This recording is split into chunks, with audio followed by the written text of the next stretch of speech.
અમદાવાદના સરદાર વલ્લભભાઈ પટેલ આંતરરાષ્ટ્રીય એરપોર્ટ પર કસ્ટમ વિભાગે એક મોટી સફળતા મેળવી હતી. દુબઈથી આવેલી એક આંતરરાષ્ટ્રીય ફ્લાઇટમાંથી 4.26 કરોડથી વધુની કિંમતની 2799 ગ્રામ સોનું જપ્ત કરવામાં આવ્યું હતું.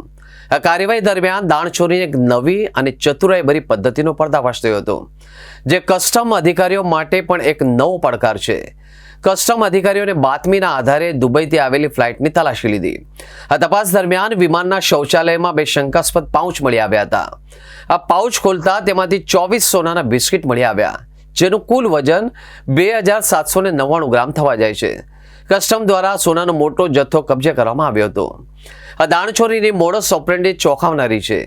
સામાન્ય રીતે દાણચોરો સોનાને યાત્રીઓની સીટ નીચે અથવા તો તેના સામાનમાં છુપાવવાનો પ્રયાસ કરતા હોય છે, પરંતુ આ કિસ્સામાં સોનાના બિસ્કિટને વિમાનના શૌચાલયમાં આવેલા સ્પીકરમાં અત્યંત ચાલાકીપૂર્વક સંતાડવામાં આવ્યા હતા.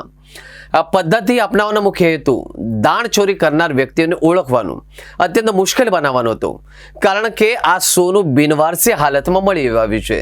કસ્ટમ વિભાગે આ બિનવારસી સોના મુદ્દે ગુનો દાખલ કરી સઘન તપાસ હાથ ધરી છે. તપાસ અધિકારીઓ દિશામાં કામ કરી રહ્યા છે. આ સોનું વિમાનમાં કોણે મૂક્યું, તેનો ઉદ્દેશ શું હતું, આ ઉપરાંત કસ્ટમ વિભાગ શૌચાલયનો ઉપયોગ કરનારા યાત્રીઓની ઓળખ કરવાના પણ પ્રયાસ કરી રહ્યા છે, જેથી આ દાણચોરીના નેટવર્ક સુધી પહોંચી શકાય તેમ છે.